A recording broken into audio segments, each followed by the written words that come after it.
Welcome back to MVM. Today we have a Kickstarter preview. This one is from Stimulus Games. It is called Movie Empire, and it is a worker placement game based in the movie industry. Yeah, this is 2 to 4 players, worker placement, and you're going to be doing all sorts of things like hiring actors, getting scripts, and mostly lining up production to get your movies done. And what you're trying to avoid is MGM. Now, that is a great pun on MGM movies, of course, but actually this is Mr. Grumpy movies. That's because your famous uncle is actually floating the boat for all of your production costs, and you have to keep him happy. If you don't, he's going to tank a lot of the different things that you're trying to do within the game. Yeah, exactly. Mostly your income or the money you're going to be able to generate every round is going to come from Mr. Grumpy. So when he's not happy, you're not getting as much. When he's really happy, you're going to get more, and you might even be able to have 2 films in production at once. All right, you're going to see this modular board that's set up. You can set up any way you wish. However, most of them are going to hold the different types of cards within the game. We'll talk about each of these different components. As we say with all of our Kickstarter previews, this is a prototype. So make sure you guys go to the Kickstarter page to see all the final components. All right, first thing we'll talk about is our player board. Everyone's going to have a player board in front of them. They're going to look the same. In the upper left-hand corner, they're going to house your money track. This is how much money you're able to spend through the course of a round to do a variety of different actions on the board itself. You're going to notice right here, that is your MGM or your Mr. Grumpy Movies bar that's going to show you whether he's happy with you or he's not happy with you. This is going to influence the amount of income that you get at the beginning of every one of the turns. You're also going to have an area over here to produce 2 movies at any given time. That means you can hold 2 scripts, but you're only going to be able to hold 2 scripts if Grumpy is happy with you. Exactly. And then in the bottom left-hand portion, this is going to be where your production assistants are going to be located. These are basically your workers that you're going to be able to send out to the board in order to do actions. Everyone has 4 of these throughout the entire game. The trick is the first 2 that you spend on every round are absolutely free. The other ones are going to cost $3 and then $4 to use them. Yeah, everything costs money when you're making movies, and that includes your workers. It is really cool that you have access to all of them throughout the game, but you're going to find yourself probably not using all 4 of them every single round. The board itself, as we said, is modular. Up here, you're going to have an area for the movie stars. Every movie needs movie stars. However, in this one, you can pump out some really crappy movies without any stars. In fact, you don't have to follow your script exactly, but if you don't, you're not going to get the victory points for them.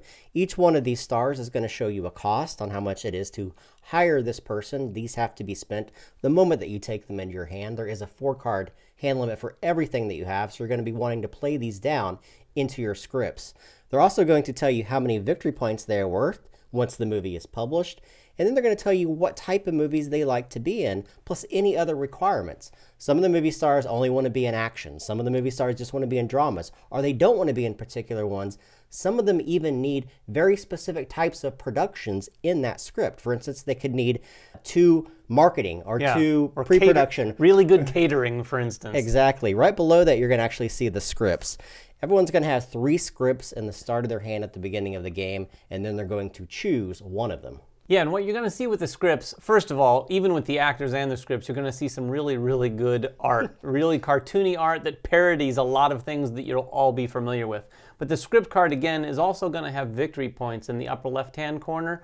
But then across the bottom, it's going to have the type of production it needs. Now, every film needs blue production, which is shooting, because you have to shoot a film to have a film. But the green is going to be pre-production, the yellow is going to be post-production, and then red is going to be marketing.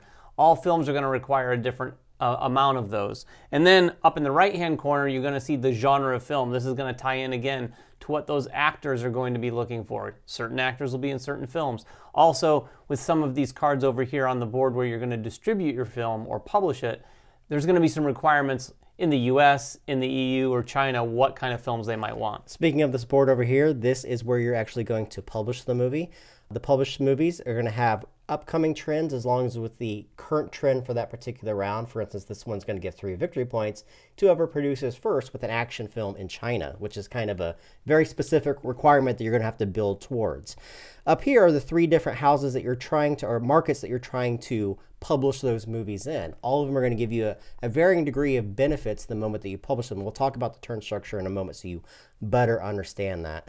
Over here is Grumpy's office. This is where it's going to show you the different things that can penalize you round after round. It's also going to mark the number of rounds. There's 10 rounds that you're going to play in the game, meaning that there are 10 cards here. These are things that are going to happen globally for all the different players within the round, plus his little black dossiers. Yeah, there's all these little top secret folders. Now, like any good Hollywood executive, especially these days, there's going to be some dirt that you can get on them. You have these little top secret folders.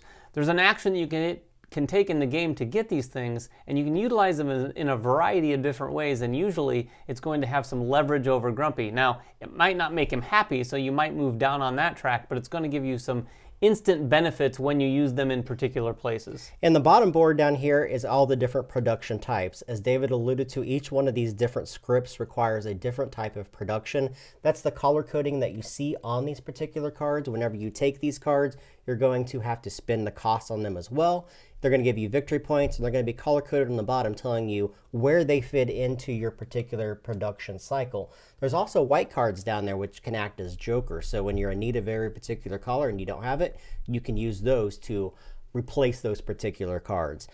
And the last board, and probably one of the boards that's going to be visited the most, is this board here in the center. This is going to allow you to do a variety of different things, some of which we've already talked about. As you can see here, you can go here and pay $4 to take one of those top secret folders.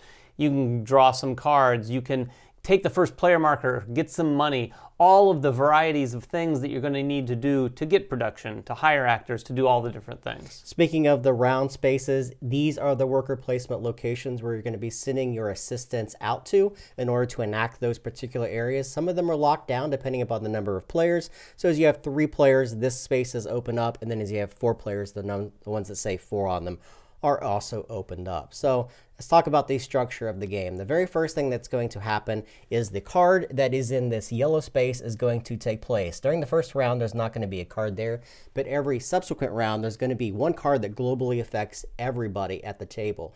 Plus, you can see future cards coming out, so you can prepare for those. Now, there's ways of getting around that negative card, and that is always on the right-hand side, and it's always the same thing. You can either pay Grumpy $4, or $4 million probably. In order to avoid that, you can get rid of a black dossier that you've acquired from a previous round, or if you're in the top 3 brackets of his happiness chart on your player board. Yeah, and these are global effects that are going to say, for instance, you can't take any blue production cards this turn, or you can't publish a movie that has this type of production in it. So you are going to have to navigate those cards. Next thing that's going to happen is everyone's going to get income according to where you are on his happiness chart. That's simply going to be tracked again on your player board. And then you're ready to start the round. Starting with the first player, this is a worker placement game. So you're going to take your first assistant and you're going to place them on one of the different locations, taking that action immediately, unless it's over here on the publish a movie board. All the other actions, you're going to take those actions immediately. For instance, if you take any of the stars, they're going to cost you money associated with the cost. If you take a script, it's going to cost you associated with the location that you've placed in this area. And then if you take production cards, those are always going to cost you money, but even additional money if they're in the higher up brackets, because these things are going to move down through the course of the game for the ones that people haven't taken. Yeah, a lot of these spaces, in fact, almost all of them are very specific and one space only. So once the action is taken, it can't be taken again, aside from things like getting actors and production and scripts. And as David alluded to, this is probably the spot you'll be going to the most. These are the actions that are going to allow you to draw cards, move the happiness chart for Grumpy up and down, charge money to your credit card in order to get money. Some very funny things there. And then the final board you could go to at any time is this publish a movie.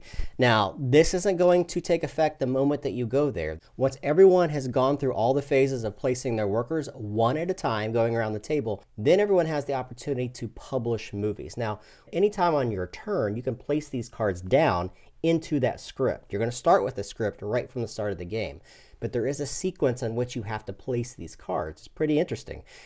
The script will always come first, and then you're going to be placing these cards either on the left or the right-hand side of previously placed cards. So you can never put anything down in the center. So if you want to place a very particular card, you have to place them in sequential order from left to right on that script. Yeah, for example, I have Future Kid right here, and it's going to require 1 green and 1 blue. So if I'd played this down and placed a green and then a blue, you can put more cards of a certain color in there to embellish the points. And then after I've added any actors or anything else to it, I can publish it using the publish board. Right. Now, there's a variety of other cards you can insert in there. Stars break that rule, so stars can go anywhere in your production. Also, any of the white cards are going to act as kind of jokers. Those can either be placed on top of another card, so it can extend a blue segment, or it can replace a color that you don't have in that sequence, if you so wish. There's also upgrade cards on there too. So if you have a camera that is just a basic one, you can lay an upgraded camera on top of it and get the points for both of those particular type of cards that you have. Once you decide to publish a movie, and that is the third step of the game, you're going to go in turn order from top to bottom. And at this point, you're allowed to look at your script with all the different cards that you have sequenced out from that. And you're going to make sure that that script has all the right components of it. If it doesn't, you can still publish the movie. It's just a crappy movie. You're not going to get any points for the script, but you are going to get all the points for the cards that are associated with that particular area, including all your stars and all the upgrade cards that you have on there as well. Yeah, the best case scenario, for example, in the board that we have set up right now, like Jeremy mentioned earlier, right now, the trending card is an action movie in China. So if you were able to get first position here and have first pick, you could choose to publish your movie. Hopefully it's an action movie. Hopefully you want to place here in China, and you're going to maximize the points you're going to get for your film. On top of that, you're going to get the bonus for wherever location you do publish. In China, you're going to be able to get a card. In the EU, you get 2 points. In the United States, you get some money. It makes a lot of sense. So once you do that, you're going to gather all those points and discard all of those cards except for the movie script, which you keep face down because that's going to come into play with end of game scoring. Now, there is something interesting that can happen as you're publishing your movie, and that comes back to this nasty little top secret folder. If someone's publishing a movie and they're going to score a lot of points and you have one of these, you might say, cut, and you can hand this in. And again, that's not going to make Mr. Grumpy happy, but this time it's going to affect the other players at the table. And that player is not going to be able to publish their movie in the location they wanted to. They're relegated to publishing it on the internet or waiting for the next round and potentially publishing it then. But like I said, by that point, these trending movie cards will have slid down and they'll score a lot fewer points. And there's something that else even happens when you publish a movie. The first person to publish a movie, as you said, gets this, but they're also going to negatively affect Grumpy's happiness on everyone else's chart. So they're going to move down because you published it first. You're going to publish the movies. Every place is going to take one of these different spaces. So if someone's gone to the US, another player can't publish in the US that round. Gain all the benefits, and then you're going to go up to the cleanup phase. During the cleanup phase, this entire board's going to be wiped, so all the stars, all the scripts are going to go away. The bottom cards here are going to go away, and these are going to cycle out. A new trend's going to come in, and then Grumpy's going to have another one of his little dossiers that you have to follow. And you're going to do that for 10 rounds. At the end of the game, you're getting victory points for a variety of different things. Obviously, any of the points that you've scored through the game, through all the published movies, are going to score you points. You're also going to get victory points for the money you have left over, and then a lot of the different majorities that you have at the end of the game. Yeah, there really is quite a few different ways of scoring the points, but overall, it's a really interesting and incredibly thematic worker placement game with a great amount of parity across all of the cards. You're going to see actors that you kind of recognize. You're going to see movies that you're certainly familiar with. A very interesting worker placement game. So that is Movie Empire, a 2 to 4 player worker placement game. If you guys have any questions about the game, make them in the comments below. Make sure you go to their Kickstarter to see the final components. Follow us on Twitter, like us on Facebook, and now on Instagram as well. And we will catch you guys next time. Bye-bye.